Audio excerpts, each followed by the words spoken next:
let's get to the name of the game. It was Arch Manning, right? We spent on Big Noon Kickoff, we spent so much time hyping this young man, his DNA, his arms, his legs, his acumen, everything about him.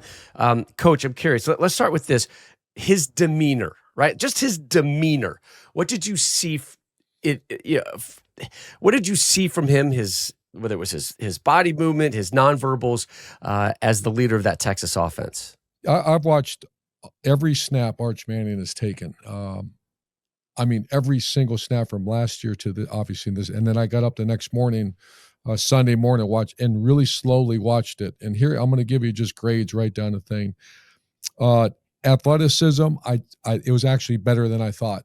His escapability, he had a third down, or I think it was 2nd and 14. He scrambled for first down, and that's the other side. Those are cats now. That's an SEC style defense he was facing. So, athleticism I thought was good. It was actually better than I thought.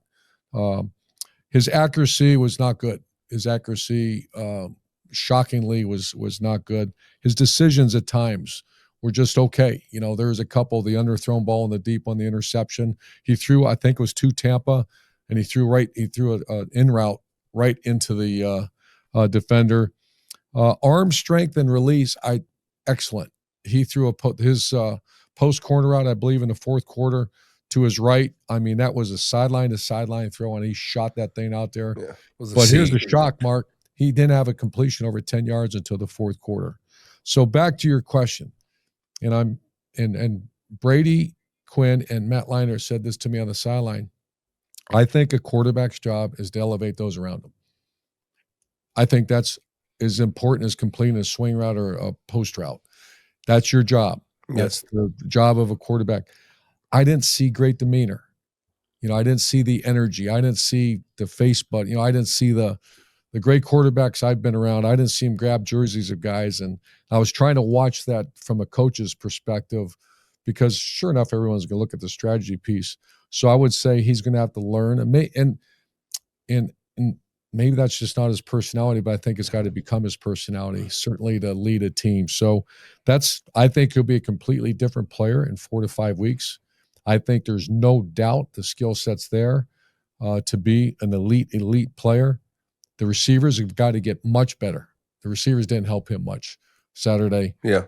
But I'm anxious to see how he develops as a player, because you even said it on Big Noon. Potential first pick in the NFL draft, Heisman trophy, and I'm going, oh my God, wait, whoa, stop. All those scouts were there, GMs were there as well. Other than Tim Tebow, I've never seen more pressure on one player in my lifetime than Arch Manning. The expectations are, when I was coaching Tim, because he'd worry about it. As they're all human, they're human, and so Sark's got his hands cut, other than he's a wonderful dude from a great family, and he's so talented. Watch for him to be a monster here in the last half of the season, but it's going to take a minute. Yeah, the one thing I would say is, yes, the job of a quarterback is to elevate those around him, but when you have a new quarterback coming into a hostile environment in week 1, it's your team's job to elevate you and make your job as easy as possible.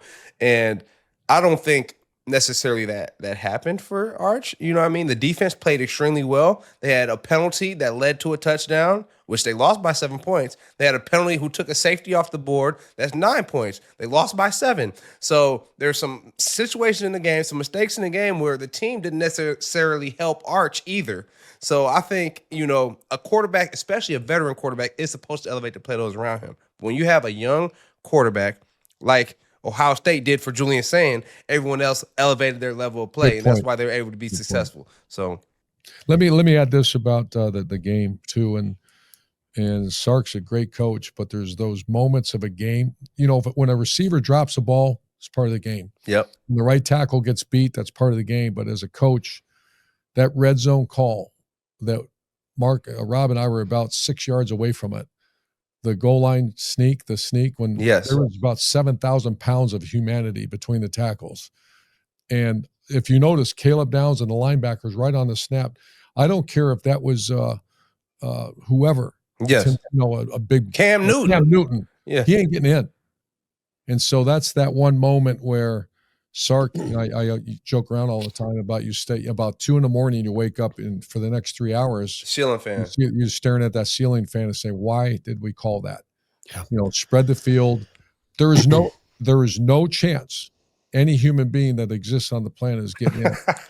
They on ran that them a ball. couple times down there, Coach, on that drive as well. Right. For one, And it went nowhere. Right. the earlier in the drive, they did the 4th and 1. They did the 4th and 1, and he barely got it. Barely. I'm not sure he did. It was by the linesman, the judge lineman marked him, but I didn't think they got it. So I would not have ran that same play on the goal line. Like, And we were right there, Mark, Yes. Rob and I mean, we're looking. I'm counting the people, and I was like, there's no way. Don't do this. Don't. Texas, 4 turnovers on downs, 2 red zone opportunities with no points. That loses you the game in a week 1 on the road against the defending national champions. Yep. So here's a good thing, Rob. In the BCS era, that's a major hit. Yep. The college football playoff Correct. era, it's a learning moment. Yep. You can lose one more, Texas, and you're still in the playoff. Correct.